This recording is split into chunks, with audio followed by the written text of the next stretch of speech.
What happens when cinema dares to look at history's most troubling chapters? German-language films about the Second World War have never been simple stories of heroes and villains. They often challenged national memory, sparked angry debates, and sometimes got silenced altogether. Some tried to inspire, others tried to warn, and a few left audiences furious. But which ones really crossed the line? Let's explore the films that stirred emotions like no others. Colberg, 1945. Imagine a government so desperate that even as cities were reduced to rubble, it poured massive resources into making a single movie. That was Colberg, the grand propaganda epic dreamed up by Joseph Goebbels in the last months of the war. This was not just a film, it was a spectacle of denial, meant to rally the German people as defeat loomed on every front. The film told the story of the Prussian town of Colberg, which resisted Napoleon's forces in the early 19th century. But make no mistake, this wasn't about history. It was meant as a mirror, urging citizens to believe that if Colberg could hold out, so could they. Thousands of soldiers were pulled from actual battlefields to act as extras, while food and resources were drained for lavish sets. By the time it premiered, barely anyone could even see it, as theaters had been destroyed and transport networks were collapsing. What makes Colberg so controversial isn't just its origin, but the sheer absurdity of its timing. While people were starving, while entire cities were being bombed, leaders insisted on funding a fantasy. Historians later called it the most expensive propaganda project in history, a symbol of both arrogance and desperation. Watching it now feels surreal. It's polished, colorful, and almost theatrical, yet overshadowed by the horror of what was happening outside the camera's frame. The legacy of Colberg is chilling. It remains a textbook example of how cinema can be twisted into distraction, ignoring human suffering to create a false sense of hope. It is less remembered as a story of bravery and more as a final act of denial by a regime collapsing under its own illusions. Die Brücke. The Bridge, 1959. If Colberg was fantasy, Die Brücke was the cold slap of reality. Released in 1959, just 14 years after the war's end, it told a story Germany wasn't ready for: the pointless sacrifice of children. The film follows a group of teenage boys drafted in the war's final days, tasked with defending a small bridge against advancing forces. What begins as youthful bravado quickly collapses into horror. The boys are too young to even understand the futility of their mission, yet they are thrown into chaos with deadly consequences. The director, Bernhard Wicki, refused to romanticize the war. He showed the chaos, the confusion, and the terrible waste of young lives. In a society still trying to rebuild, this was a shock. Post-war audiences had grown used to silence, to avoidance, to films that leaned on safe narratives.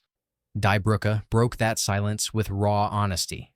Critics were divided. Some praised it as a powerful anti-war statement, forcing Germany to confront the reality that even its own children were victims of reckless leadership. Others condemned it, saying it fueled self-pity and ignored broader responsibility.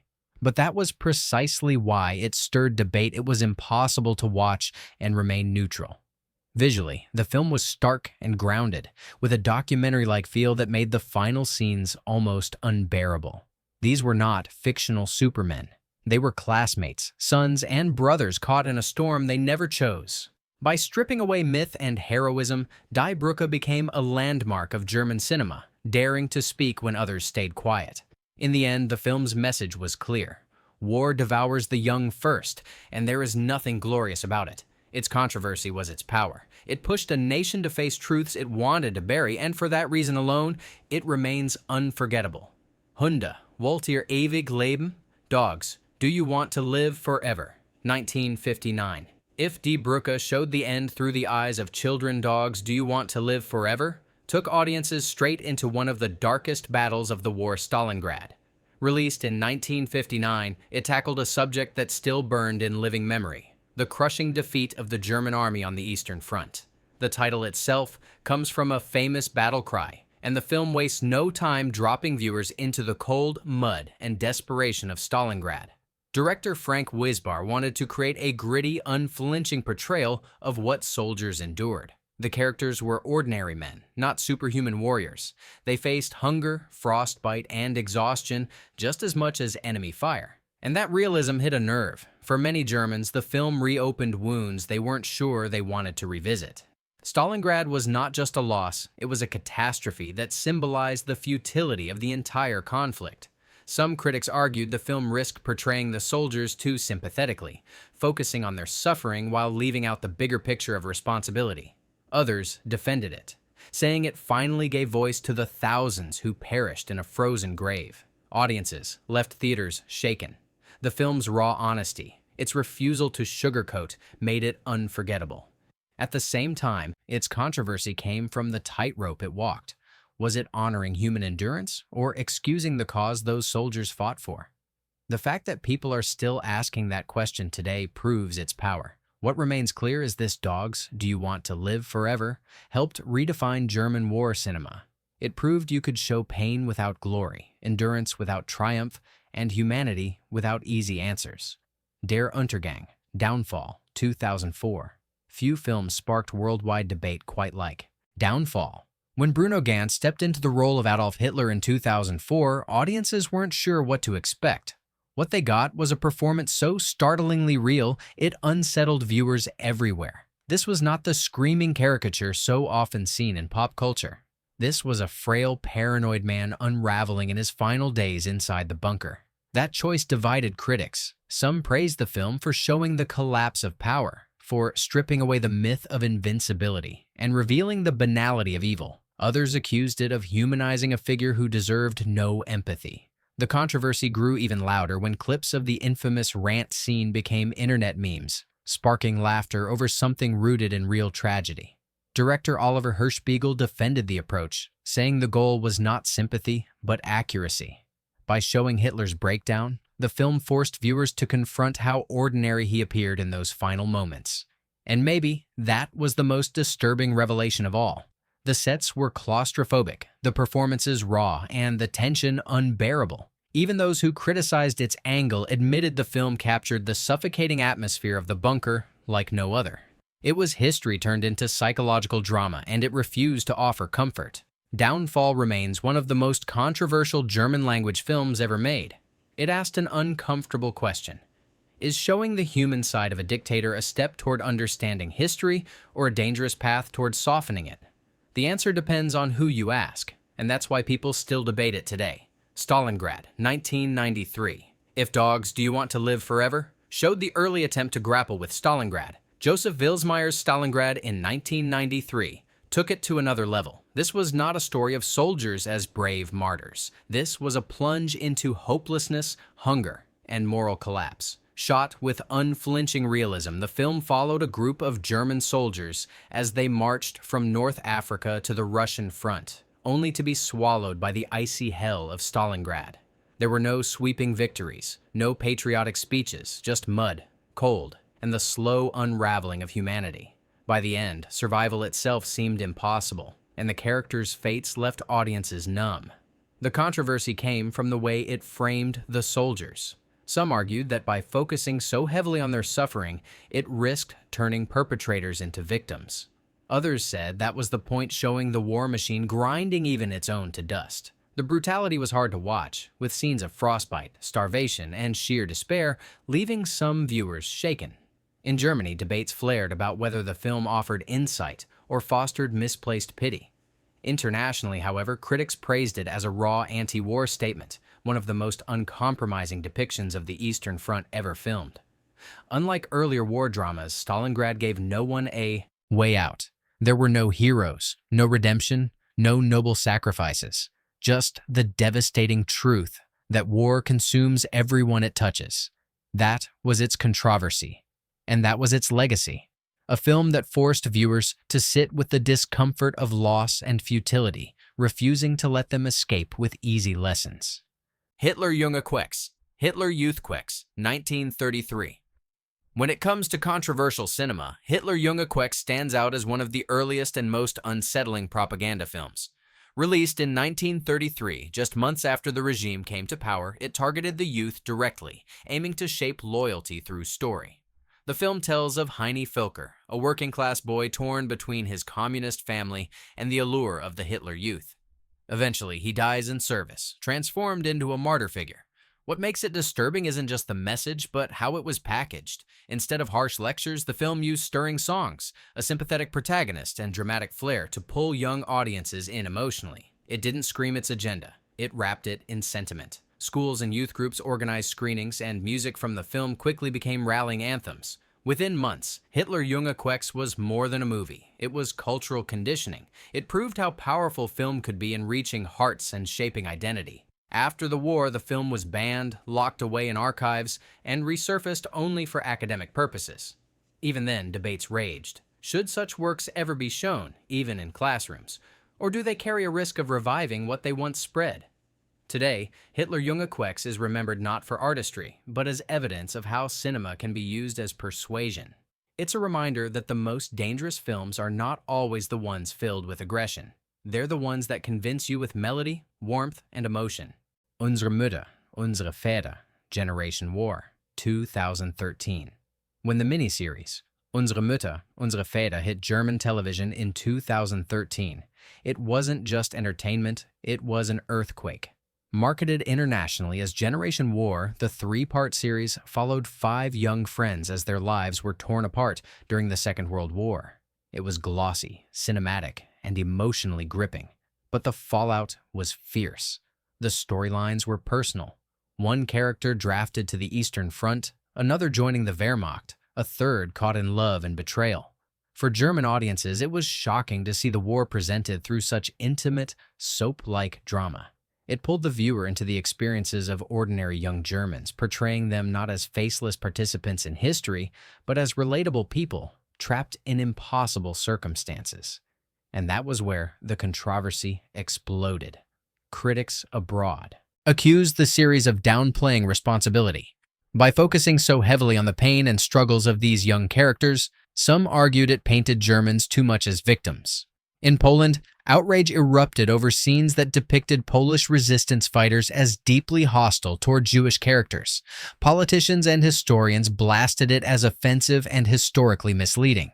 In Germany, the reaction was mixed but passionate. Some hailed it as a breakthrough for younger generations to understand how ordinary people got swept up in war. Others said it was a dangerous rewriting of history, smoothing out guilt in favor of melodrama. Despite the backlash, the series drew massive ratings. It sparked national discussions in living rooms, classrooms, and newspapers. And that was perhaps its real impact. It reminded people that history is never settled, that the way it's told still shapes how societies see themselves today. Generation War wasn't just a TV drama, it was a mirror, and not everyone liked the reflection. Der neunte Tag, The Ninth Day, 2004. Some films stir debate not with explosions or battlefields, but with moral dilemmas. Der neunte Tag, released in 2004, was one such story. Based on the real diary of a Luxembourg priest imprisoned in the Dachau concentration camp, it centered on a chilling choice: betray your conscience or save your life.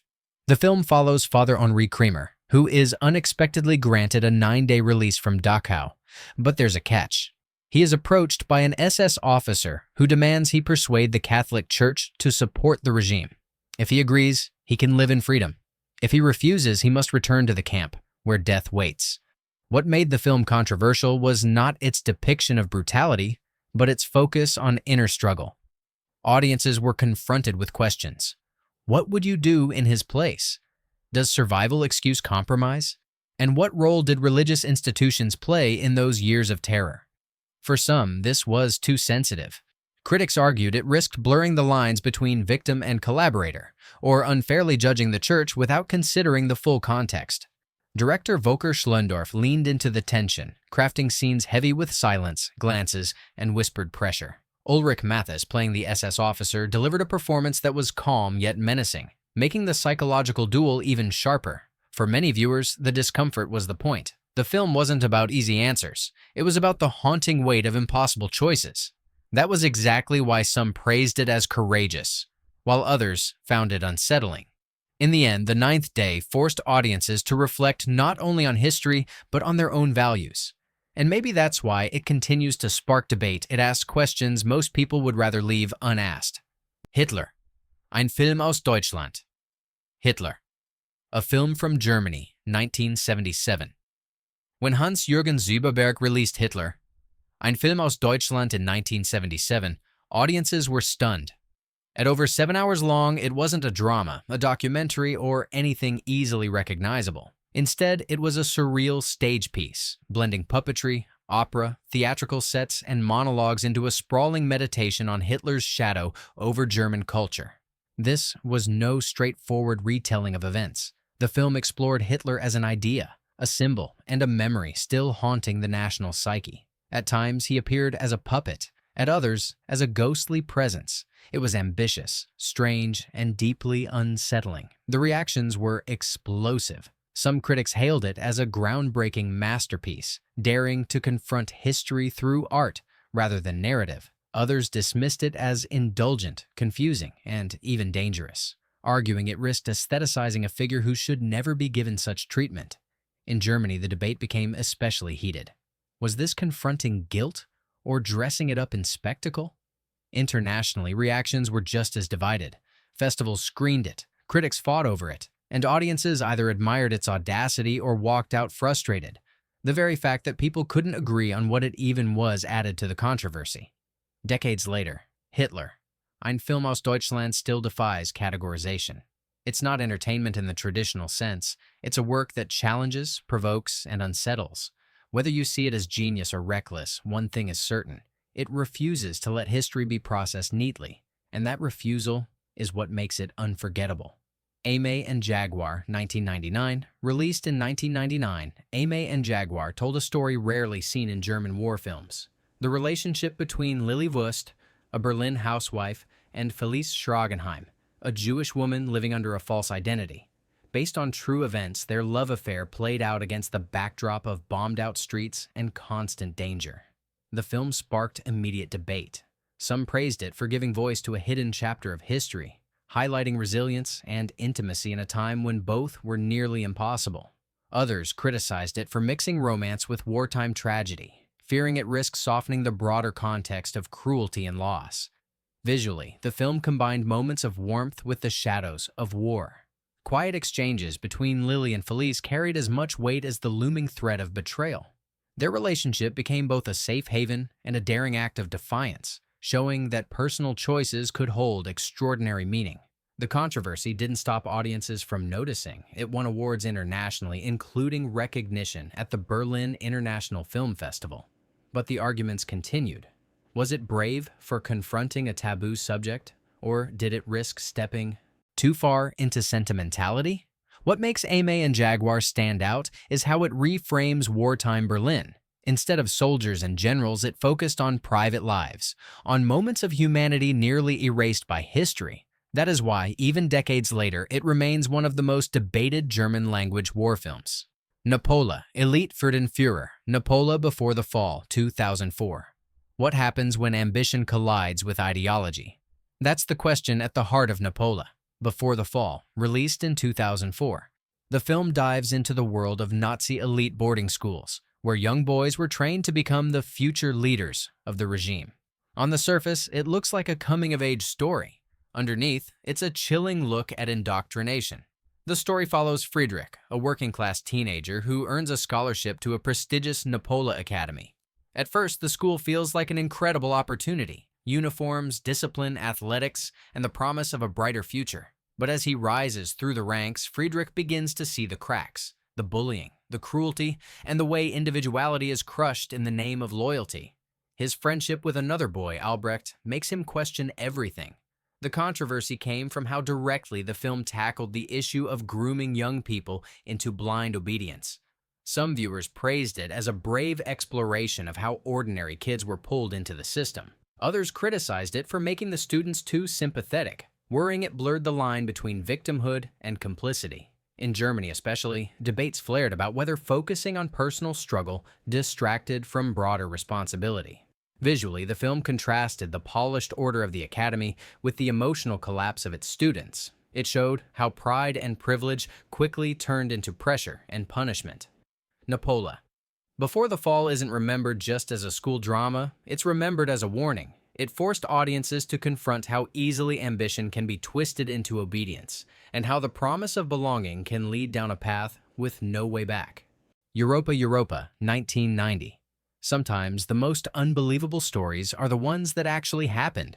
Europa Europa, released in 1990, told the astonishing real-life journey of Solomon Perel, a Jewish teenager who survived the war by posing as a member of the Hitler Youth.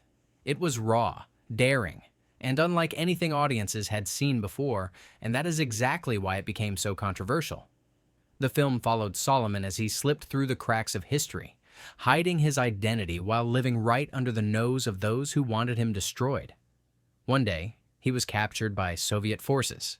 The next, he was celebrated by German classmates who had no idea who he really was. The absurdity of his situation created moments that swung between tension, irony, and even dark humor. And that tonal mix was what unsettled many viewers. Some critics accused the film of making light of tragedy by inserting humor into scenes of unbearable stakes. Others argued it was honest because survival often involved bizarre twists of luck and impossible choices. In Germany, the reception was particularly heated. While some hailed it as groundbreaking, others felt uncomfortable with its irreverent tone toward a subject that most believed demanded solemn treatment. Internationally, however, the film won awards and acclaim. Director Agnieszka Holland defended her vision, explaining that Solomon's story was too strange to be told in purely tragic terms. Life, even in the darkest times, is complicated, and that was the point. The controversy still lingers today. Was Europa Europa too playful in its delivery, or was it the most authentic way to capture one boy's unimaginable survival? Whatever the answer, the film remains one of the boldest German-language depictions of the war, reminding us that truth can sometimes be stranger than any fiction. So, what do these 12 films really show us? That German-language cinema has never shied away from controversy. From glossy propaganda reels to gritty anti-war epics, these movies didn't just entertain, they forced audiences to confront uncomfortable truths. Some shocked, some inspired, and some left viewers arguing for decades. But here's the real question. Which of these films do you think hit hardest, and which went too far? Drop your thoughts below, and don't forget to subscribe for more untold stories of cinema.